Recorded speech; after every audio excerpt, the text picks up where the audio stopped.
जय श्री कृष्णा। राधे राधे। आज आप सभी श्रवण करेंगे सावन मास की बुधवार व्रत कथा। एक छोटी सी कहानी गणेश जी की अद्भुत। एक राजे से मूषक महाराज का सजे ढजे बारात निकल रहा था। उसी समय ब्राह्मण देव वो शादी कराने कैलाश पर्वत जा रहे थे। वो मूषक महाराज का बारात देखकर ब्राह्मण देव कहने लगे कि हे मूषक महाराज, ये बारात कहाँ जाएगा। मूषक महाराज कहते हैं कि आज कैलाश पर्वत पर गणेश जी का विवाह है, हम लोग वहीं पर बारात लेकर जा रहे हैं। ब्राह्मण देव कहते हैं कि हे मूषक महाराज, मैं भी तो वही कैलाश पर जा रहा हूँ गणेश का शादी में। ब्राह्मण देव सोचने लगे कि क्यों ना ये मूषक महाराज के साथ मैं भी बारात के साथ जाऊं तो और मेरा मान बढ़ जाएगा। जब कैलाश पर्वत पर ब्राह्मण देव मूषक का बारात के साथ पहुंचते हैं, वहाँ पर देखते हैं कि पहले से ही वहाँ पर बारात आ चुका है और गणेश जी का विवाह शुरू हो गया है। वहाँ पर एक ब्राह्मण पहले से गणेश जी को शादी करवा रहे हैं। ब्राह्मण देव कहते हैं कि प्रभु, आपका पिताजी मुझे निमंत्रित देकर बुलाया है और पहले से यहाँ पर तो बरियात मौजूद है। अब मेरा क्या होगा प्रभु, क्या होगा। गणेश भगवान कहते हैं कि क्या होगा ब्राह्मण देव, आप भी इस बरियात में शामिल हो जाइए, सब बरियात के साथ भोजन कीजिए और यहाँ पर बैठकर दोनों पंडित मिलकर और ब्याह का रस्म शुरू करवाइए। एक बारात बेटा का तरफ से होगा और दूसरा बारात बेटी का तरफ से होगा। तो ब्राह्मण देव आप दोनों मिलकर और रस्म शुरू कीजिए। एक दूल्हे और दो दुल्हन के साथ गणेश जी के शादी संपन्न हो गया। जब कार्तिक आया तो अपना छोटे भाई को आशीर्वाद दिया और उनकी पिता भोलेनाथ माता पार्वती दोनों आशीर्वाद दिया और गणेश जी का दो पुत्र भी जन्म ले लिया, लभ और शुभ। भोलेनाथ और माता पार्वती दादा दादी भी बन गए। जैनो आज आप सुनेंगे पूर्ण फल देने वाली गणेश भगवान का खूब सुंदर कहानी। शांति नगर गांव में 3 देवरानी और जेठानी रहती थी। देवरानी बहुत गरीब थी लेकिन दोनों जेठानी बहुत अमीर थी। अपना छोटी देवरानी को वो फुटली आँखी नहीं देख सकती थी, लेकिन देवरानी तो गणेश भगवान का बहुत बड़ा परम भक्त थी। वो बिना गणेश भगवान का पूजा किया वो नहीं तो जल ग्रहण करती थी और नहीं भोजन किया करती थी। वो उनकी पूजा करती, उसका बाद ही वो जाकर वो भोजन करती थी। देवरानी का बुधवार का वो नियम था कि गणेश भगवान का बिना पूजा किए वो भोजन नहीं करेगी या नहीं जल ग्रहण करेगी। देवरानी का श्रद्धा भक्ति देखकर दोनों जेठानी बहुत जलती थी, लेकिन देवरानी का तो अभी तक कोई संतान नहीं हुआ था। दोनों जेठानी ताना मारती थी, कहती थी कि है गणेश के पूजा करती है लेकिन आज तक गणेश तो उन्हें संतान भी नहीं दिया। ये बाजिन का मुख देखने में तो पाप है, इसका मुख देखना नहीं चाहिए। दोनों जेठानी बाहर में यात्रा धाम करने तो जाती थी, लेकिन वो दोनों को भगवान पर ध्यान नहीं रहता था। बस उनकी देवरानी पर, देवरानी को कैसे सताया जाए, कैसे उसे ताना मारा जाए, कैसे उसे तकलीफ दिया जाए, यही वो कहते कहते यात्रा धाम जाती थी। दोनों जेठानी का नहीं तीर्थ में ध्यान था और नहीं भगवान का आस्था में ध्यान था। बस उनकी शुद्ध निंदा ही में ध्यान रहता था। एक दिन की बात है, दोनों जेठानी ओ गणेश भगवान का मंदिर में ओ गणेश जी से दर्शन करने जाती है और देवरानी को घर पर अकेला ही छोड़ देती है। देवरानी गणेश भगवान का पास बैठकर वो रो रही थी और गणेश भगवान से कह रही थी कि हे विधाता, आज तक मेरा कोई संतान नहीं हुआ। इस संतान के लिए दोनों जेठानी मुझे बहुत ताना मारती है, बाजिन नाम से बुलाती है। बहुत मुझे तकलीफ होता है भगवान, बहुत तकलीफ होता है। देवरानी रोते हुए गणेश भगवान से अपना मिनती कर रही थी। उसी समय उनकी पति आते हैं और अपना पत्नी को देखकर कहते हैं कि तुम घर में अकेली हो और भगवान के सामने बैठकर रो रही हो, क्या बात है, कहो। अच्छा, घर पर तो भाभी लोग देख नहीं रही है, वो कहाँ गई है। उनकी पत्नी कहती है कि वो लोग गणेश भगवान का मंदिर दर्शन करने गई है। उनकी पति कहते हैं कि देखो, तुम भगवान के पास बैठी हो, यही तो तुम्हारा मंदिर है, भगवान तो तुम्हारा सामने है और तुम रो रही हो। अगर उनकी मंदिर जाना चाहती हो तो तुम भी जाओ, श्रद्धा भक्ति से जाओ और गणेश भगवान से जाकर दर्शन करके आओ। घर से तक कभी कहीं तुम जाती नहीं हो, आज जाओ, तुम भी जाओ, गणेश भगवान से दर्शन करो उनकी मंदिर जाकर।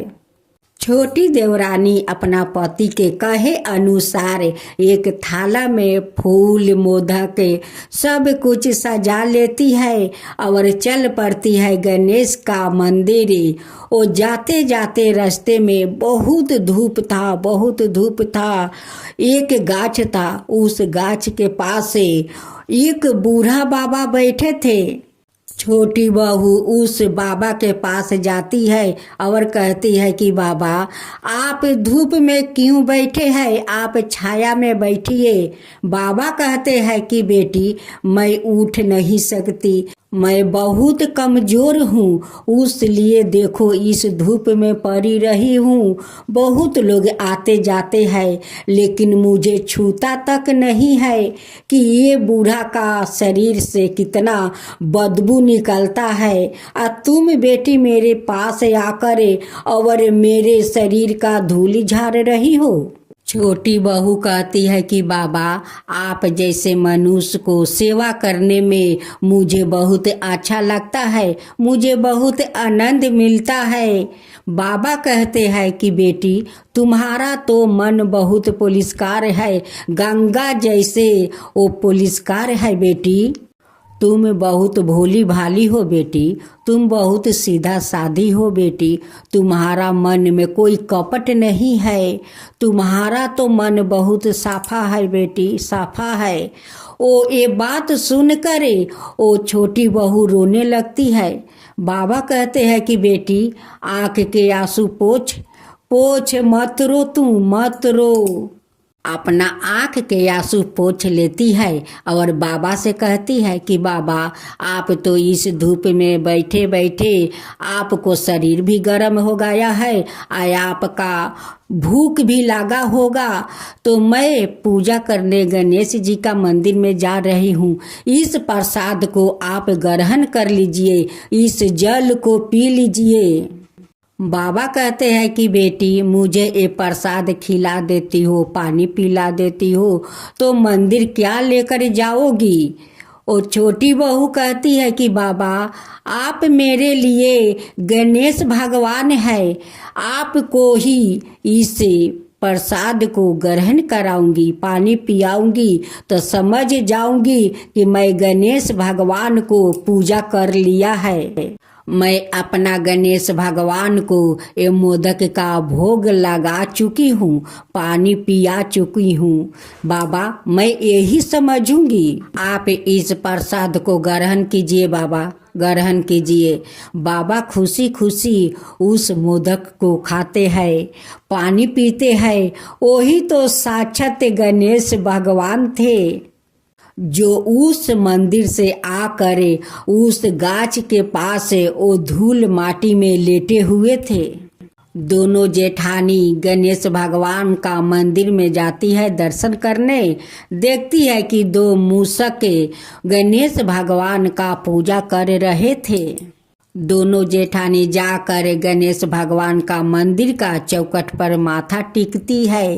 वो जैसे टेक कर उठती है, दोनों को मस्तक पर बहुत बड़ा बड़ा ठोसा निकल जाता है।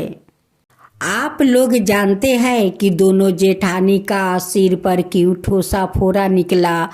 क्योंकि दोनों जेठानी तो देवरानी और गणेश भगवान का वो निंदा करते करते उस मंदिर तर जाती है। तो भगवान तो सब सुनते हैं, भगवान तो अंधे नहीं है, वो सब देखते हैं, सब सुनते हैं कि क्या बोलता है नहीं बोलता है। भगवान के पास वो आवाज चल जाता है। भगवान से कुछ भी नहीं छुपता है भक्तजनों, कुछ भी नहीं छुपता है। वो सब जान लेते हैं। वो आदमी का मन का बात भी जान लेते हैं कि वो मन में क्या बोल रही है, वो सारे बात जान लेते हैं। भगवान तो अगम जानी है। इधर गणेश भगवान उस छोटी बहू पर चमत्कार कर देते हैं। एक चुटकी भभूत उठा कर देते हैं और कहते हैं कि बेटी इस धूल को समझो तो अमृत और नहीं समझो तो मीठी। इस चाहो तो खा लो और चाहो तो फेंक दो। और जो आंचल से तुम मेरे शरीर का धूल झारी है, उस आंचल को कहीं मत झरना, वो घर के अंदर लेकर झारना बेटी। कह करे ओ भेष रूपी गणेश भगवान अंतर ध्यान हो जाते हैं और छोटी बहू धन हो जाती है। साक्षात गणेश भगवान को वो बूढ़ा रूप में दर्शन कर लेती है। अपना हाथ से वो भोग लगा देती है, पानी पिला देती है। तो वो तो साक्षात गणेश भगवान को दर्शन भी कर ली, अपना हाथ से भोग भी खिला दी, पानी भी पिला दी। घर आकर उस भभूत को खा लेती है और आंचल को अपना घर में झाड़ देती है। वो जितने झाड़ती है उतने उस आंचल से हीरा मोती मोहर बरसता है, क्योंकि वो सारे धूल तो वो गणेश भगवान का शरीर से उनकी आंचल में पोछा हुआ था। गणेश भगवान का शरीर का धूल वो सारे उनकी आंचल में रह गया था। छोटी बहू का तो रास्ते में गणेश भगवान का दर्शन भी हो गया और घर आकर बेचारी वो धन हो गई। जब दोनों जेठानी आकर देखती है कि छोटी देवरानी का घर इतना हीरा मोती से क्यों चकमका रहे हैं, ये कहाँ से रातारात इनकी घर में इतना हीरा मोती आ गया। ये तो देखते हैं कि ये गर्भवती है, ये सब कैसे चमत्कार हो गया। चलो हम लोग देवरानी से पूछते हैं। दोनों जेठानी देवरानी से पूछती है, कहती है कि देवरानी ये सब तेरा साथ कैसे चमत्कार हो गया। अब देवरानी कहती है कि आप लोग तो मुझे छोड़कर मंदिर चली गई। मेरे पति आया और मुझसे बोला कि तुम भी जाओ गणेश भगवान का मंदिर से दर्शन करके आओ। मैं जा ही रही थी गणेश भगवान का मंदिर दर्शन करने, लेकिन गणेश भगवान तो मुझे रास्ते में मिल गए और उससे मैं पूजा किया, उन्हें भोग लगाया, उन्हें पानी पिलाया। बस इस सारे सेवा का फल गणेश भगवान मुझे दे दिया। आज देखो तुम लोग के सामने है। दोनों जेठानी देवरानी से माफ़ी मांगती है, कहती है कि देवरानी मुझे माफ़ कर दे, तेरे साथ हम लोग बहुत गलत व्यवहार करती हूँ, बहुत दुख तकलीफ देती हूँ, तुझे जहाँ जाती हूँ वहाँ छोड़ कर चली जाती हूँ, तुझे अपना साथ नहीं ले जाते। आज देख उसका फल मुझे क्या मिला है। जब हम लोग गणेश भगवान का मंदिर पर जाकर उनकी चौखट पर पर माथा टीका तो देख हम दोनों को सर पर देख कितना बारा बारा फोड़ा निकल गया है। तू रास्ते में जाकर गणेश भगवान का दर्शन कर लिया। गणेश भगवान तुझ पर इतना बारा कृपा कर दिया। हम दोनों तो पापी है देवरानी, पापी है, तू मुझे माफ़ कर दे। देवरानी कहती है कि देखिए जेठानी, हम कोई भगवान तो नहीं है कि हम आप लोग के माफ़ कर दे। हम तो माफ़ कर दिया है। आप लोग का माफ़ी मांगना है तो आप गणेश भगवान से माफ़ी मांगिए। वो तो विघ्न हारता है, सारे लोग को दुख तकलीफ हर लेते हैं। दोनों जेठानी जाती है और उनकी गणेश भगवान के सामने माथा टेकती है, माफ़ी मांगती है कि हे गणेश भगवान मुझे माफ़ कर दीजिए। हम लोग अगमजानी है, हम लोग पापी है, हम पापी को माफ़ कर दीजिए। अब हम लोग देवरानी के जैसे आपको सेवा करेंगे, पूजा करेंगे, श्रद्धा भक्ति से करेंगे। गणेश भगवान आपको आरती करेंगे। हम दोनों को माफ़ कर दीजिए, माफ़ कर दीजिए, हे भगवान माफ़ कर दीजिए। गणेश भगवान दोनों को श्रद्धा भक्ति देखकर दोनों को माफ़ कर देते हैं। कुछ दिन के बाद देवरानी का खूब सुंदर बेटा को जन्म देती है। घर में धूमधाम से उत्साह मनाते हैं। बहुत श्रद्धा भक्ति से गरीबों में वो लोग दान करते हैं। और तीनों देवरानी जेठानी मिलकर गणेश भगवान का और धूमधाम से पूजा पाठ करने लगती है, आरती करती है। बहुत श्रद्धा भक्ति से उनकी पूजा करती है और तीनों मिलजुल कर बड़े प्रेम से रहने लगी। तो हे गणेश भगवान, सभी को उस बहू को जो दिया वैसा ही सबको देना। जो आपका एक कहानी कहे, जो सुने, जो हुंकार भरे, उन सब का ऊपर कृपा करना। हे गणेश भगवान, सबका ऊपर कृपा करना। तो बोलो गणेश भगवान की जय, गणेश भगवान की जय। बुधवार व्रत कथा। जय श्री कृष्ण, राधे राधे। भक्त जैनों, सत्यनारायण भगवान की पूजा में पहले गणेश जी की पूजा होते है, क्योंकि गणेश जी के स्थान सब देवों से ऊंचा है उनकी स्थान, उसलिए पहला पूजा गणेश जी के होते हैं। जो कोई अनुष्ठान होता है पहले गणेश जी के होता है। उनका बिना कोई अनुष्ठान शुद्ध नहीं होता है, उसलिए गणेश जी के स्थान सबसे ऊंचे है और उनकी पहला पूजा उन्हीं को होते हैं। गणेश भगवान तो विघ्न हारता है, वो सभी को दुख हर लेते हैं और उनकी जिंदगी में खुशियाँ भर देते हैं, उसलिए उन्हें विघ्न हारता लोग कहते हैं। तो बोले गणेश भगवान की जय, गणेश भगवान की जय। गणेश भगवान की पूजा विधि हाथ जोड़कर सुनना चाहिए। बुधवार का दिन भी बड़ा खास होता है और इस दिन भगवान गणेश जी की पूजा की जाती है।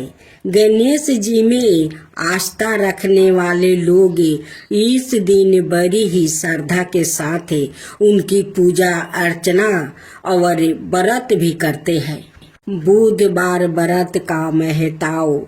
बुध को बुद्धि का कारण माना गया है, जो कि एक महत्वपूर्ण ग्रह भी है।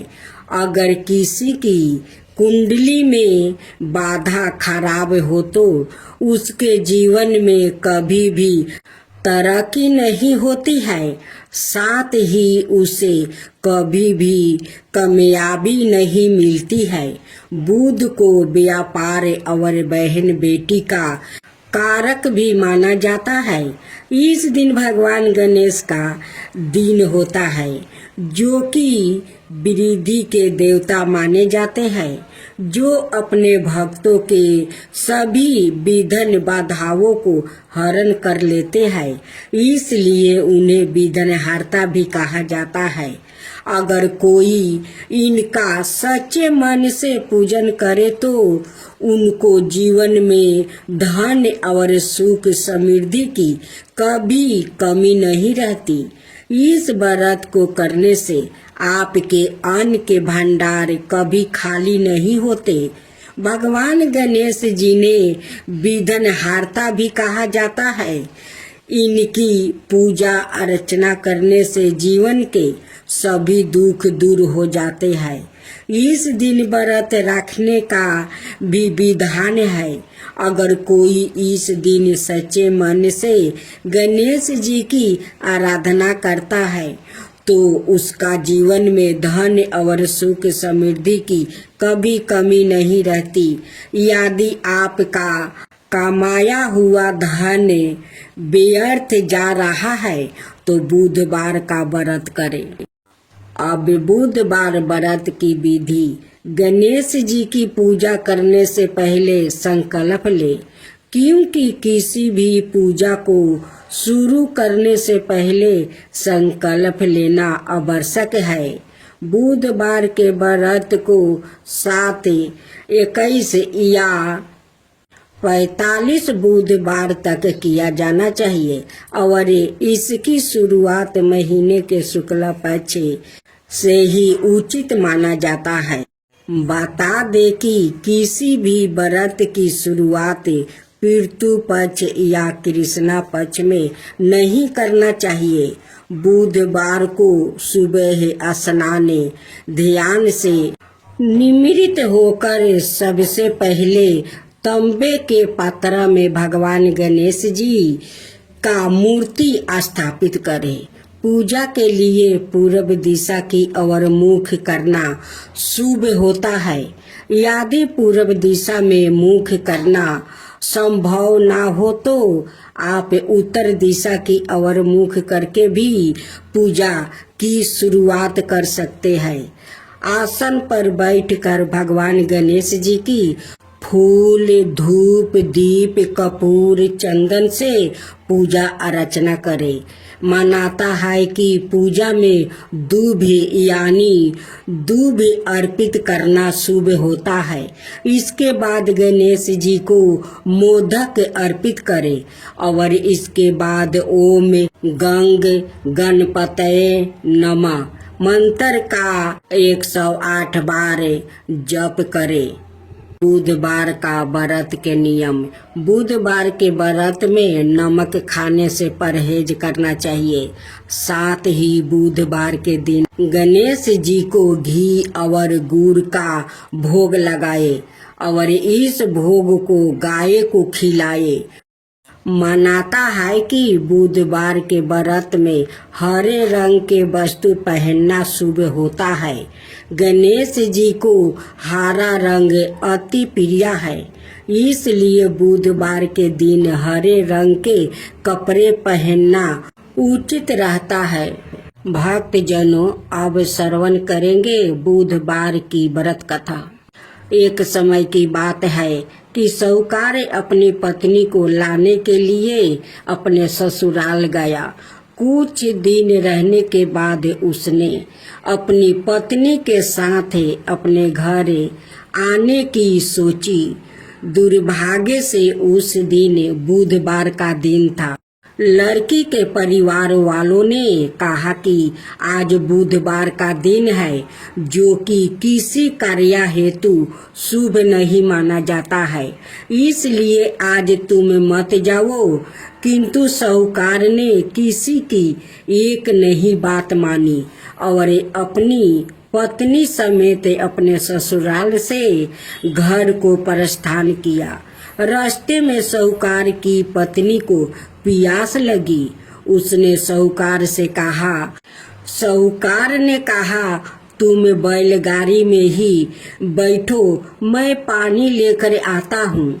जब वो पानी लेकर आया तो उसने देखा कि उसकी शकल का एक आदमी उसकी पत्नी के साथ बैठा है। तब उसने जाकर उस पुरुष से पूछा, तुम कौन हो? तब उसने कहा, मैं साहूकार हूँ और फिर दोनों के बीच में झगड़ा शुरू हो गया। झगड़ा देख कर उस गांव के लोग इकट्ठा हुआ और वहाँ लोग और कुछ सिपाहियों आ गया, जिन्होंने उस स्त्री से पूछा, तुम्हारा पति कौन है? तब वो इसका उत्तर ना दे सकी और साहूकार अपने मन में कहने लगा कि यह प्रभु की कैसी लीला है। तब आकाशवाणी हुई और बोली, मूर्ख, आज बुधवार का दिन था, तब भी तूने आज ही गौना करा कर लाया है। यह सब भगवान बुद्ध देव के प्रकोप से हो रहा है। वो तुझसे रूठा हुआ है। तब साहूकार ने भगवान बुद्ध देव से क्षमा याचना किया। तब वो आकाशवाणी खत्म हो गई और इंसान के रूप में आए बुद्ध देव भी अदृश्य हो गया। और फिर साहूकार अपनी पत्नी संग घर गया और भगवान बुद्ध देव की पूजा की। जो भी इस व्रत कथा को सुनता है उसको बुधवार की यात्रा करने का पाप नहीं लगता है। अब दूसरा कथा। समातापुर नगर में मधुसूदन नाम का एक व्यक्ति रहता था। वो बहुत धनवान था। मधुसूदन का विवाह बलिरामपुर नगर की सुंदर और गुणवती लड़की संगीता से हुआ था। एक बार मधुसूदन अपनी पत्नी को लेने बुधवार के दिन बलिरामपुर गया। मधुसूदन ने पत्नी के माता पिता से संगीता को विदा करने के लिए कहा। माता पिता बोले, बेटा, आज बुधवार है। बुधवार को किसी भी शुभ कार्य के लिए यात्रा नहीं करते हैं। लेकिन मधुसूदन नहीं माना।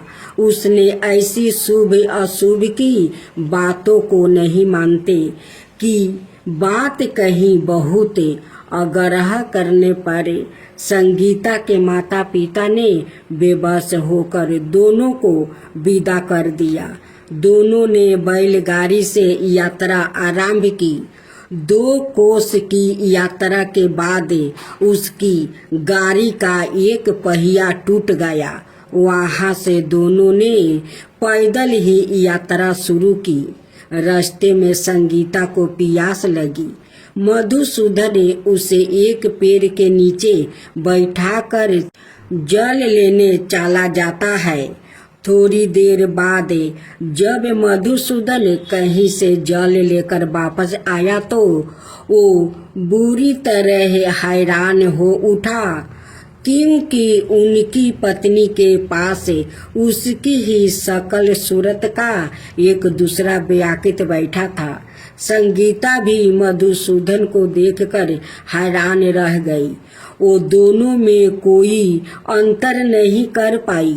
मधुसूदन ने उस व्यक्ति से पूछा, तुम कौन हो और मेरी पत्नी के पास क्यों बैठे हो? मधुसूदन की बात सुनकर उस व्यक्ति ने कहा, अरे भाई, यह मेरी पत्नी संगीता है। मैं अपनी पत्नी को ससुराल से विदा कराकर लाया हूँ। लेकिन तुम कौन हो जो मुझसे ऐसा प्रश्न कर रहे हो? मधुसूदन ने लगभग चीखते हुए कहा, तुम जरूर कोई चोर या ठग हो। यह मेरी पत्नी संगीता है। मैं इस पेड़ के नीचे बैठाकर वो जल लेने गया था। इस पर उस व्यक्ति ने कहा, अरे भाई, झूठ तो तुम बोल रहे हो। संगीता को प्यास लगने पर जल लेने तो मैं गया था और मैंने तो जल लाकर अपनी पत्नी को पिला भी दिया है। अब तुम चुपचाप यहाँ से चलते बनो, नहीं तो किसी सिपाहियों को बुलाकर तुम्हें पकड़वा दूंगा। दोनों एक दूसरे से लड़ने लगे। उन्हें लड़ते देख कर बहुत से लोग वहां इकट्ठा हो गया। नगर के कुछ सिपाही भी वहां आ गया। सिपाही उन दोनों को पकड़ कर राजा के पास ले गया।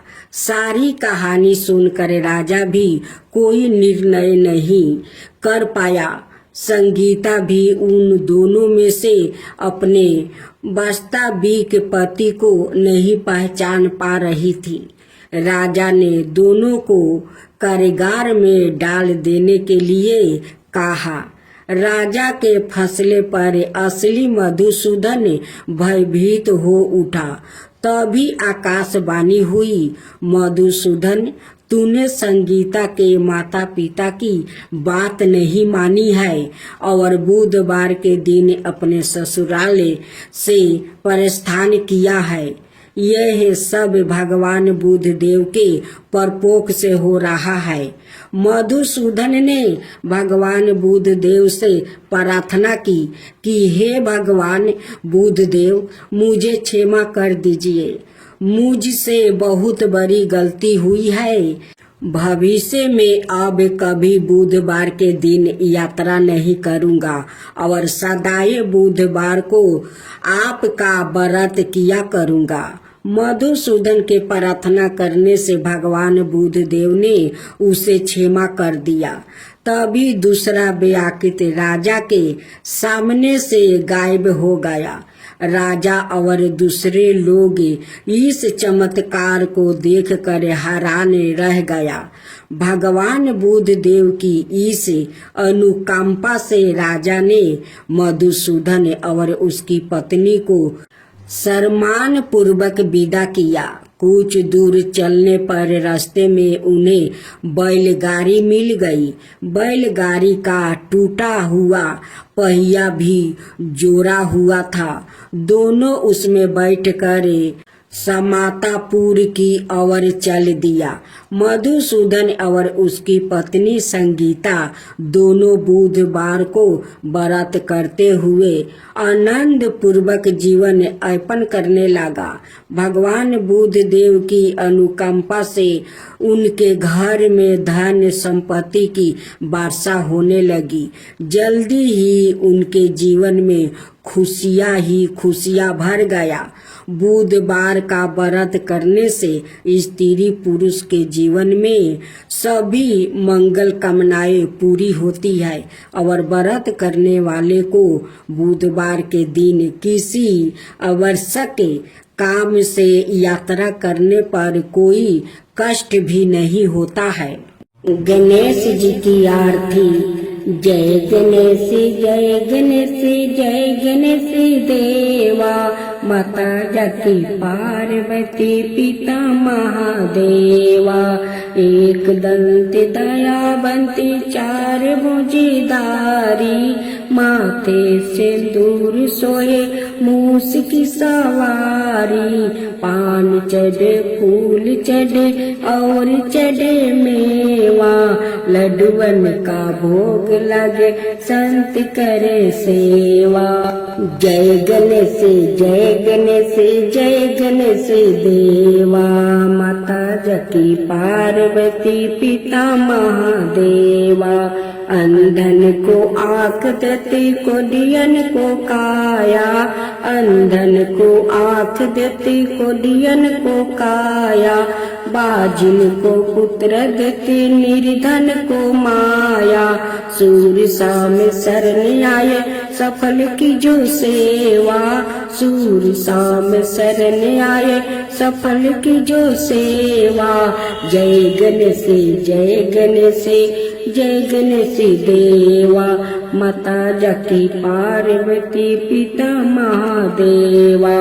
दीनन की लाज रखो शुभ सुतिकारी, दीनन की लाज रखो शुभ सुतिकारी। कामना को पूरा करो जय बलिहारी, कामना को पूरा करो। जय बलिहारी, जय गणेश जय गणेश जय गणेश देवा। माता जाकी पार्वती पिता महादेवा। बुधवार चालीसा।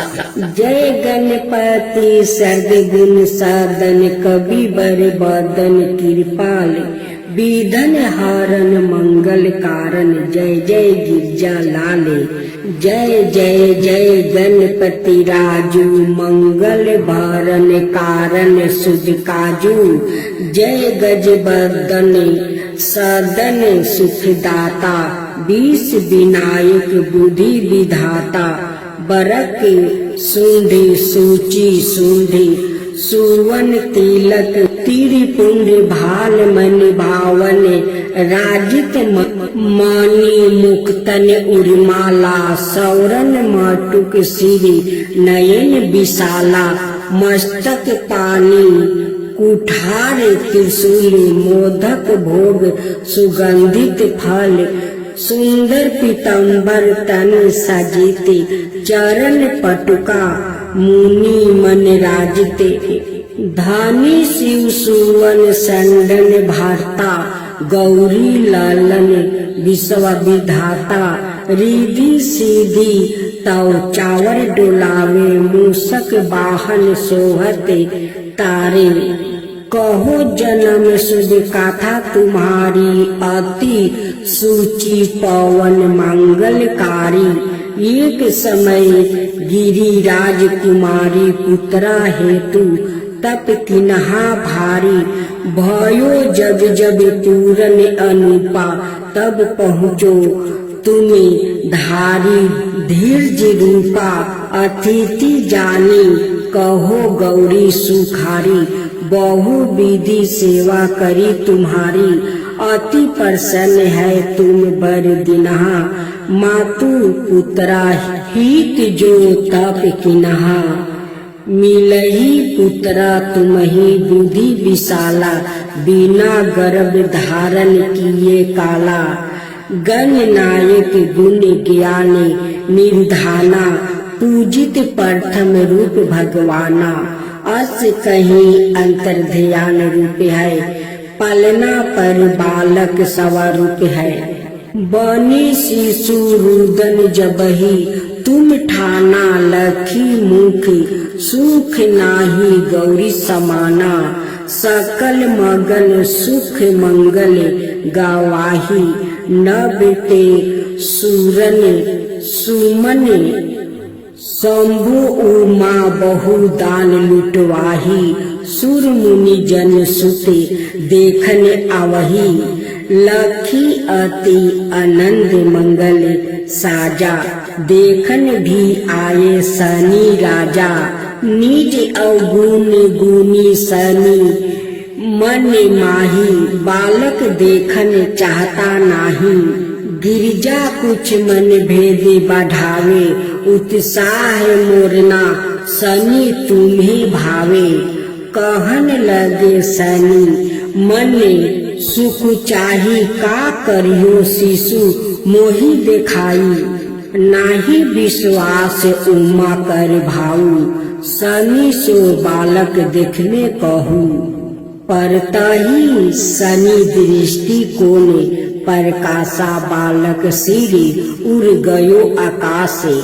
गिरजा गिरी व्याकुल है धरनी सो दुख दशा गयो नहीं बरनी। हाहाकार मचो कैलासे सनी किन्हो लखी सूत को नासा।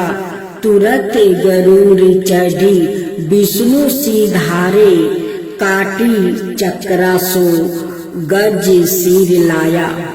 बालक के धर ऊपर धरो प्राण मंत्र पढ़ा शंकर धरो नाम गणेश।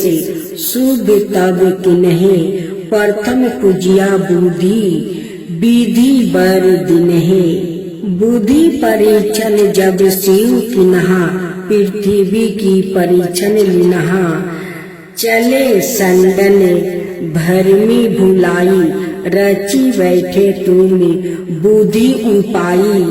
चरण मातु पिता के धर लिनहे, तिनके साथ परीक्षण किनहे। धनी गणेश कहीं सीव हिये, हर से नभते सूरन सुमन बहु बरसे। तुम्हारी महिमा बुद्धि बड़ाई, शेष साहस मुख सकेना गाई। मैं मतिहीन मलिनी दुखारी, करहूँ कवन विधि विनायक तुम्हारी।